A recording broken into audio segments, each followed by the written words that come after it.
Yo, yo, yo. Welcome to NS9 post-game show powered by Permane Brothers. I'm your host, Anthony DiNardo. With me, we have Ty. Tyler, Pirates lose today 10-4 to the Chicago White Sox, the second loss during Yinzerpalooza. And also, they are now officially under 500. They are officially a losing franchise. The Pittsburgh Pirates are a losing franchise. 10,878 wins to 10,879. Welcome. Sellout crowd tonight, from what I saw. At least 38,000, maybe. It seemed it. That line was long to get in with Mac Miller bobblehead night. And 10-4 loss. Yes. Yeah, to the White Sox. The second night in a row that you're on. The second night in a row, they scored double-digit runs. You know what, guys? I'm done. I'll go away for a little while. It's fine. I'll take a break. Like, trust me, I'm doing it for you guys. You know, I'm not being selfish. I'm doing it for you. For you guys, I will take a step back and not be on a few post-game shows. And let's just see what happens. Man of the people. I think it's inevitable, whether you're here or not, Tyler, that they're going to not be great, not be good, not be mediocre, not be below average. They just exist in purgatory. That is our Pittsburgh Pirates. Yes. Shout out to Penn, though, being a member for 7 months. And I want to say this as a member. We're going to do something since we can't give away sandwiches because this team is perpetual losers. I'm going to give away something. I want to give away tickets to Monday's game. Don't know who the starter is. It's either going to be Keller or Skeens. So, I mean, there's that. You're going to see either one of you're going to see maybe one of the last starts of Keller in a Pirates uniform or the greatness of Paul Skeens. So for all our members, you know how we love to show appreciation to our members. It's been a while since I think we've given away tickets on YouTube. So if you are a member on YouTube, hashtag losers. Can you say that for me, Ty? Losers. They're all a bunch of losers. I think loser. You're all a bunch of losers. I said that was pretty close. That was close. Very good impression of yourself. I know. I try. But yeah, hashtag losers. And then we'll do like we do the sandwiches. We'll raffle off the 2 ballpark passes on Monday's game against the Detroit Tigers. So yeah, and there's that. Maybe they'll be better by And if you're not a member, 99 cents, you can become a member, get all the cool emojis and chances to win Pirates tickets. Hot items. Yeah, sorry guys, no bobbleheads coming out soon. So yeah. Thanks for the $2 super from Penn as well. Matson Mania has ended. I am heartbroken. Yes, that does seem to be the case. This might be a me thing. I literally said last night to give me 26 Isaac Matsons. Literally last night, DiNardo. This might be a me thing. I think I need to go away. Maybe you do need to go away. Maybe I do. But we won't allow it. So let's go ahead and talk about the game. Of course, BetOnline continues to be your number one source for all your sports betting action. And with baseball in full swing and football season around the corner, BetOnline has more ways to stay on the action with the latest odds, news and scores, even live in-game betting. From MLB, UFC to tennis, and NFL futures, BetOnline remains your choice for sports wagering info. In between games, head over to the BetOnline Casino with all the top Vegas-style games, including poker and live casino. Head to the website today and take advantage of their industry-leading VIP program with level-up bonuses and weekly cash boosts. BetOnline, the game starts here. So, honestly, Tyler, the game started out very good in my eyes. Mike Burrows takes the mound. I think he went 2.1 perfect, then gives up the walk, finishes out the inning 3 strong, goes 4 strong. Mike Burrows looked every bit of that guy we saw for that spurt, right? Since like June 1st on, he was one of the better pitchers on the Pirates. He was one of the better talents in the minor leagues, coming up before the injury. He had a really good start to this game, and the offense broke out a little bit. They had a pretty nice lead on the Chicago White Sox. Things were going well for this team. Plain and simple, this game should have been over at that point. They had a 4-0 lead against the Chicago White Sox. The offense was clicking. Mike Burrows looked good. The game should have been over. But again, this team refuses to step on the opponent's throat. You have a 4-0 lead, and everything just falls apart. And Mike Burrows, to take it back to him, I mean, he's been shaky, I guess, a bit lately. His last probably 4 outings, he hasn't been as sharp as I think he was going back to the Cubs series maybe about a month ago. He was good, I think, probably 4 innings through-ish. He was effective at that point. Like through 4, sure. He was effective. And then it just all hit the fan. And I'm not blaming Don Kelly for this at all. I think you need to get 5 out of him. You at least need to see if Mike Burrows can go out there and give you 5, because we need to know if this guy can be a starting pitcher. We got to find out if this guy can make it through the lineup a couple times. Good point. Right. So I'm okay letting him go out there for a 5th. I think maybe before the All-Star break, we might have saw Don Kelly pull Mike Burrows after that 4th inning, because that's something he had been doing with maybe a Burrows or an Ashcraft or whoever might be, hell, even Majinski. We saw him pull them early. We didn't see it tonight, so maybe he's just letting him see if he can do it. It didn't work. I don't know if Mike Burrows is a starter at DiNardo. I'm still in wait and see mode. There are things that do entice me on that. Even with today's game, like you mentioned, I mean, he did go 4 very strong. Now you can say it's the White Sox, and well, you are correct. It is the White Sox, but he did look very, very strong. I mean, he was throwing strikes. His stuff was on point. He wasn't walking guys except for that one. He was filling up the strike zone. Like Mike Burrows looked every bit of a good starter today until that 5th inning. And honestly, let's kind of revisit that 5th inning. So it starts off, Kyle Teal called out on strikes. Burrows had some swing and miss today as well, as he has for the most part this season. He's definitely shown some of that. Then Luis Robert Jr. comes up, singles, Nick Gonzalez throwing error. He's now on second base. So, okay, whatever. It's not really on Burrows. I mean, it was a hit still, but now the guy's on second, not because of Burrows, right? Luis Robert then steals third. Henry Davis had a great throw. Great throw, I thought. Let me get your thoughts here too. But I thought it was a really, really good throw. Brian Hayes catches it way out in front, has to drag the arm to make the tag. It's a terrible play on his part in that sense. And Robert's safe. I think if Hayes makes the better play, there's an out. Rightfully so. Probably. But man, it's so hard to complain about him. But I know you're not, but show the 5th I thought wasn't a whole lot of Burrows' fault. But I mean, let Lubob second, that shouldn't have been, then stole third on it could have been a 50-50 play, but still, that was a really good throw by Davis, and poor defense on that sense by Hayes. I do agree. Hayes probably has to sit back and give it a little more time to get to him, and maybe he's just used to Joey Bart throwing the ball to him. But maybe. All things considered, I mean, you can't let that unravel on you if you're Mike Burrows. If you're a good enough starting pitcher, that shouldn't be the difference there. And in all reality, he gave up 2 runs in 5 innings. That's an okay outing. Result-wise, there's not much to complain about him. It got bad after that. Yeah, I just don't want to really poo-poo on Brian Hayes, because he's been the best defensive third baseman in baseball this year by far. And this is one of the best years he's played defensively. He has been awesome over there.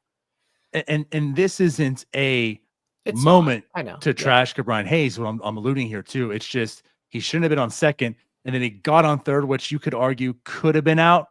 But now a man's on third that probably should be on first because he's probably not stealing second, Right. maybe.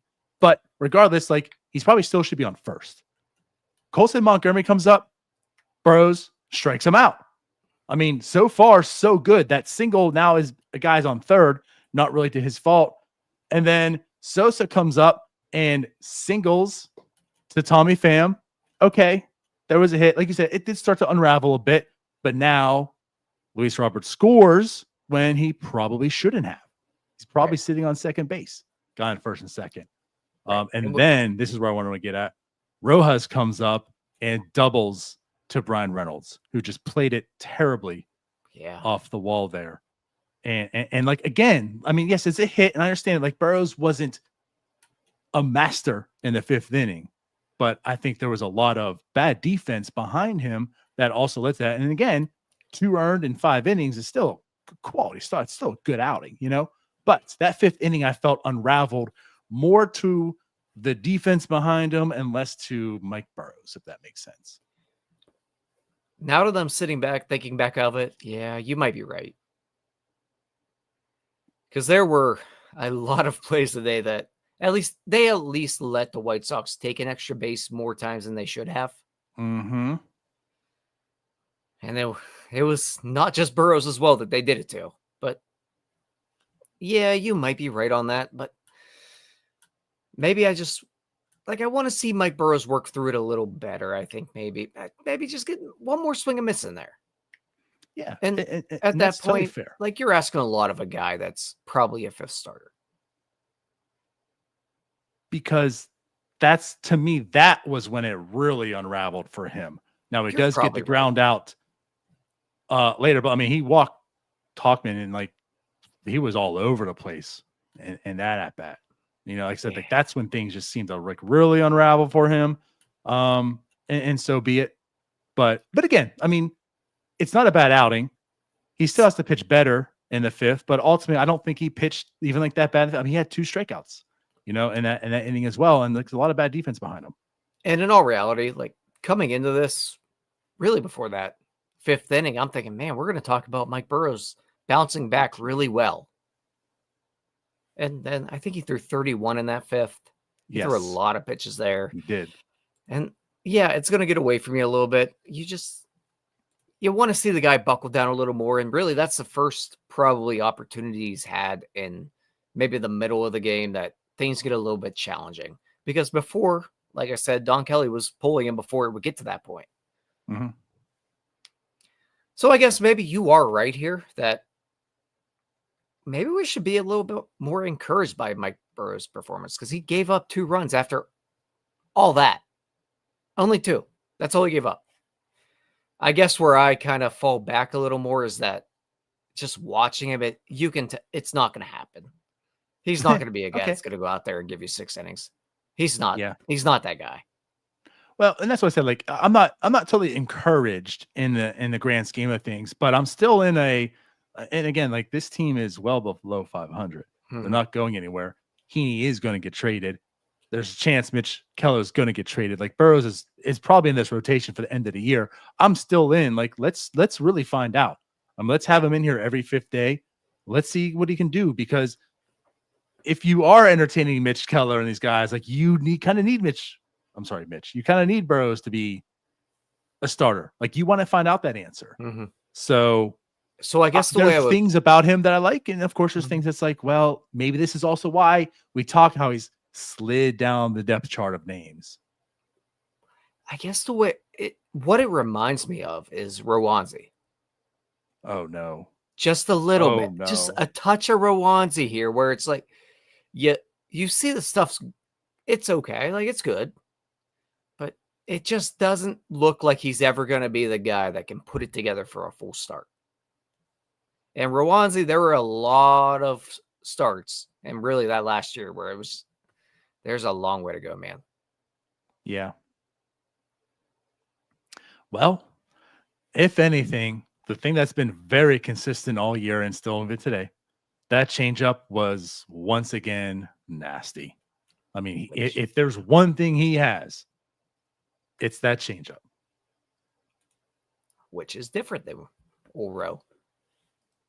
True. But yeah, the changeup's a big difference. Like that's a difference maker for him. That's why I believe he will be, in some shape or form, a major league pitcher. It's just I don't know if he's that starter material. Well, Willing to see. We're going to find out. We are definitely going to have time to find out. So, but as we talked about, Burrows looked really effective to start the game. And again, the offense did too. Hauser has been very effective for the White Sox all year. Came this game, I believe, a 1.57 ERA and like 59 innings pitched. And this is one of those situations where it's like, well, after last night's game, right now, this guy coming in to pitch, shutting down everyone right and left. Pirates are going to probably lay down, right? I mean, that's what's going to happen. And they didn't. They were actually getting hits. I mean, for the day, they had 13 hits on the day in total. You know, I mean, they were actually getting hits early on in the game, and they had a 3-0 baseball lead. So again, it's like, hey, they're doing something that you normally don't expect. They're scoring runs and a guy who's pretty hot. And again, Burrows was looking every bit as good. And this isn't a good White Sox offense. So like you mentioned, like you thought you were coming on this postgame show to hype up Burrows and talk about a win potentially and giving away sandwiches. And that's quite the opposite of what happened. But again, yes, I mean, early on, this team was every bit as good. It's the freaking White Sox, man. They're so bad. And like you said, like the offense comes out and in all reality, it kind of felt wrong off the bat in the bottom of the second where O'Neal Cruz hits triple, leading it off. Mm-hmm. And you don't score him. That's where maybe the brain's starting to roll of, this might go ugly. And then they take the lead. The 4-0 lead. Yep. I don't get it. How can an offense just be so good and then so damn bad? What's the problem here? They're just bad. Yeah, they're bad, but they luck into being good in those moments, I guess. And but you're right. And again, guys let's talk that are about okay. Cruz. Cruz is flying. I mean, that triple. I mean, again, that's kind of big. You don't want to make the first or third out and third, right? But he cleared that. It was not even close. It was like, I'm in there first as well. So like with that said, great play on him that shows the talent that he has. He gets himself to third with no out. Like you're mentioning, like he's on third right away. It's a big opportunity. It's a huge opportunity. Let's go score. And well, the Pittsburgh Pirates, Ke'Bryan Hayes lines out. Spencer Horwitz is called out. Henry Davis lines out. Back to the dugout. Same old Pirates. But again, something clicked in the next inning. It's not really what happened. Now the fourth inning comes up, and again, it's a little bit different. Brian Reynolds singles. Nick Gonzalez singles. Cruz gets called out, and then Hayes doubles, makes it a 2-0 ball game. That's when it was like, hey, Burrows is dealing. They got 2 runs. Maybe this is going somewhere. And they weren't done. IKF hits in Hayes and makes it 3-0 that inning. So like the offense actually came through at one point. They had some hit, and that's part of the problem. They're a very singles offense, so they do get hits. They don't really drive any people in. That's what happened. I mean, they got 2 back-to-back, and then Hayes was able to get a double to drive them in. But again, like that is still like part of the problem is that they don't really hit extra base hits. Cruz's was to start off the inning. No one was able to drive them in. Hayes did get the double there. But yeah, I mean, they were able, again, like they had 13 hits today. This offense came alive a bit. But 13 also just the 4 runs. Exactly. Yeah, 13 hits, 4 runs. Pathetic. Yeah. Each team had 13 hits, by the way. Which the White Sox picked them all up really late against the bullpen. But yeah, the offense, you're right. It's too reliant on kicking the can down the road. That's really what they have to do. Like they have to kick the can down the road. They have to keep advancing a base runner base at a time because they do not have any pop in this lineup. They don't hit the ball over the wall. Again, another night, no home runs. How many extra base hits today? 2, 3? 3 probably. 3, I think. 2 doubles and a Yeah, triple. or it was Cruz, Hayes, and Gonzalez. Oh, my bad. My bad. They 4 have extra 4? base hits. Oh, yeah, it was Okay. Hayes, Gonzalez, and Reynolds. Reynolds Hit a had double one as in well. the 9th. I forgot about that. But yeah, Yeah. like it's 10-4 at that point. You can't have 3 extra base hits through 8 innings. I understand you score 4 runs, but they're just not good enough. They're not. Mhm. That's really what it comes down to. They're not competitive enough. There's not enough talent here. Not enough good baseball players. I don't know. Yeah. It sucks to watch. Well, and the thing is too, like we are kind of harping on the offense right now, but like today the offense wasn't the problem. I mean, really in back-to-back games, it They hasn't scored 4 really. runs. Well, it's what I'm saying is the offense wasn't going to change anything today. Right. Even yesterday as well. I mean, Yeah. again, like the offense hasn't been good. I'm not here praising the offense by any means, but in back-to-back games, it's not like the offense was going to really change anything. I mean, the team had to have scored 12 runs today. Right. I'm sorry. Yeah, they weren't runs scoring today. 11. Yeah, they had to score 11 runs today. Like, I know we're harping on the offense. It has to be better, but that wasn't today's problem. It was the pitching. And again, it's been back-to-back days where it has been the pitching. Yesterday, Bailey Falter, didn't look strong. Fought through a bit, but the bullpen did its job on losing, ensuring the game was lost. Today, a bit of the same. Burrows definitely looked better than Falter yesterday for sure, but it unraveled a bit there. And then the bullpen just gave it away. Caleb Ferguson came in after Burrows, and it was not good for him. Just hit after hit. I think it was 4 straight hits they had against Ferguson. Yeah, and so he ended up giving up 4 runs. Yeah. And Caleb Ferguson is suddenly not as good as he was. Yeah, I mean, it definitely balloons the ERA when you're a reliever, 4 earned. That's for sure. It's at a 3.7, 3.57 right now. I've been on a few post games here lately where I'm talking about Caleb Ferguson not being good again, and then he hasn't been good really over this past month. I'm trying to pull up his game logs here because it has been a little while, and you're coming off a little rust. Last time Caleb Ferguson had pitched was the 13th. He was okay there. Actually, he had 2 back-to-back. Yeah, I mean, I guess he's been okay. I don't know. Maybe I'm just complaining about nothing, but he got lit up tonight. I kind of feel he's been solid still. Like, I don't really have any qualms with Caleb Ferguson. Tonight wasn't it. Tonight he was struggling to consistently hit the strike zone. He did get, he was getting babe up a little bit there. I mean, the first hit that he had was a double by Vargas, 98.3 off the bat. He hit the ball well. Then a 60-mile-an-hour exit velocity by Kyle Teal. And then a 57-mile-an-hour exit velocity by Luis Robert Jr. Like it is baseball. It happens, but those are very weakly grounded balls that just happen to get through. And very easily it's 3 guys on. And then, of course, now the 88.9 mile an hour hit, which is a little bit harder, but it's not like the team was just clobbering Caleb Ferguson either. Now, he wasn't missing bats, right? Like, he wasn't missing bats today. Right. Also wasn't finding the strike zone that well, but it wasn't like they were just squaring up Ferguson. Yeah. And I guess that's what I was remembering, was that he hadn't been missing bats lately. And that's fair. But I guess he has been better than I think. So I guess not many complaints about going Ferguson there.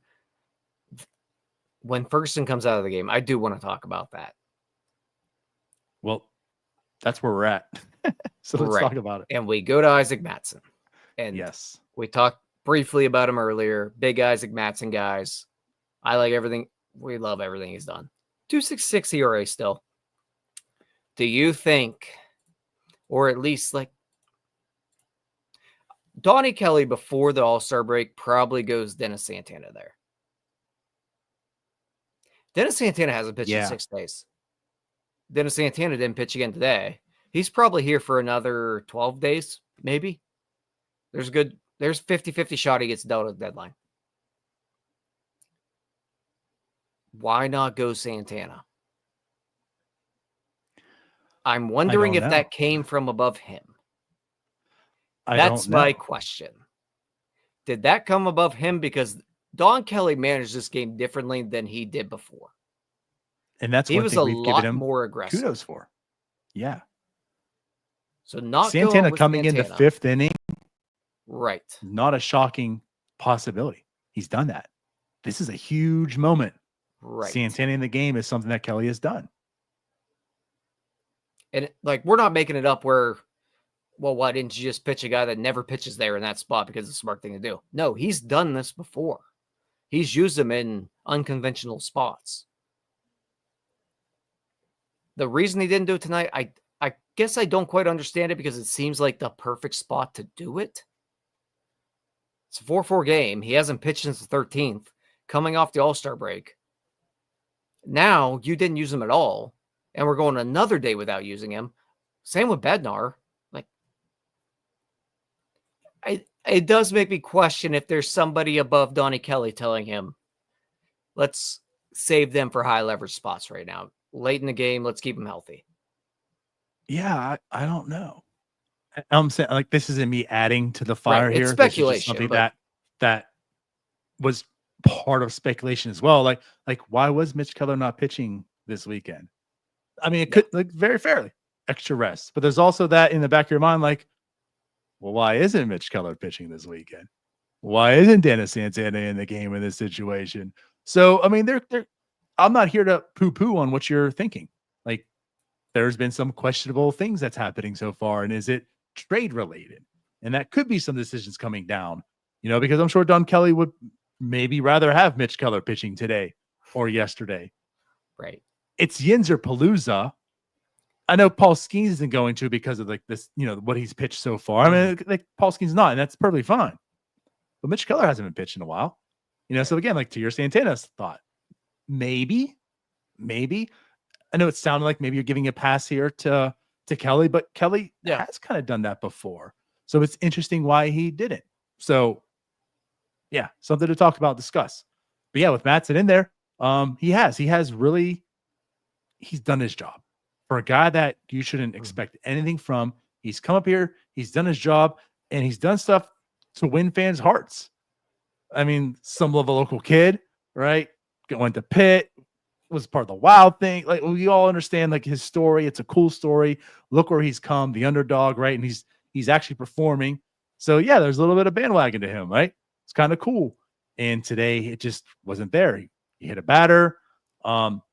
We know how he loves this spam. That's part of the story too. Like, he loves this spam, the fastball, right? Well, today, Ty, he was spamming the fastball until he threw a slider. They hit it. Well, they hit a little bit of everything off him. Yeah. So I'm going to do take away from Jim here. That's where the slider was. You don't get much more middle than that. So if you're going to throw one slider in the entire game that you're pitching with this much high leverage, that's not where you want to put it. Not ideal. It's not an ideal place to put a baseball as you continue to zoom in on that 4 right there. Middle. Like, why is that format all funky? It's because it's so small. Look, he's allowed to have a bad night. It's fine. Of course. Well, we'll learn from it. I'm going to be nice to Isaac Mattson because he just got drilled yesterday. Maybe that's the problem. Maybe he just got hit too hard yesterday with the baseball that came right back at it when he got an out, while everybody else didn't care about playing the baseball game. So, yes, sure. Isaac Mattson gets a pass from Ty tonight. All the passes tonight. He gets a pass. Don Kelly gets a half a pass. That works. Fair enough. Only the people I like get a pass. But, like, at that point in time, when we were talking about, like, it's 3-0, then it's 4-0, like, this might be game the way it's going. Once that inning came, that was game. Like, it was over. There was no coming back from it. Now, the White Sox did their job to add insurance runs. They do make it 10-4 overall because, of course, then Majinski comes in. He goes 3.1 today, gives up 2 more earned runs. I mean, he didn't look strong. 4 hits, 1 walk, they had the 2 strikeouts. Yeah. Like, again, at that point, it was over. Yeah, it was honestly just a bad night for the bullpen. Yeah, it was. Yeah, it was like passing a really gross baton. Back-to-back games. Yeah, everybody that they passed the baton to was bad. Someone said this on Twitter, and it was right when we were going live. So, of course, like, I didn't fact check it. I'm just going to say this, though. And now I don't even know who it was that said it. But someone said this is the most the White Sox have scored in a series. And it's just been 2 games. Yeah, that's probably right. So the thing is, like, reading that, I'm like, you know what? That's probably right. So that's why I'm even going to read and entertain it. Now, fact check us. But someone did say that on Twitter. If I find you real quick, I'll go ahead and give you that call out. But yeah, it was probably right. Oh, here it is. Chris Cowan said it. Chris_Cowan is one who said it. Yeah, that sounds right. And if so, like, of course, the Pirates do that with the White Sox going. The White Sox are coming into Yinzerpalooza, like the perfect setup. You can't screw this one. Well, the White Sox also haven't swept a team yet this year. Danger. Thankfully, I am not on tomorrow. Neither am I. So that might end. Yeah. Well, speaking of ending, we should probably end this post-game show. What do you think? Anything else that you wanted to talk about? There's a lot, but also we got a lot more baseball to talk about. So, oh yeah, let's let people get out of the All-Star break. I'll be patient here for maybe one more day. Also, I'm on 4 days in a row on these shows, so I'm tapping out here, boys. Well, like we said before, and if you're enter the show afterwards, because we love you all and we feel for all of you, for our members, because we do appreciate you, #losers in the comments. We're giving away 2 ballpark passes to Monday's game. I assume, again, potentially it's either going to be Paul Skeens or Mitch Keller, TBD right now. But yes, #losers in the comments. We are going to give away some ballpark passes. Let's do it. So let's go ahead and do it. I'm giving you guys a few more seconds.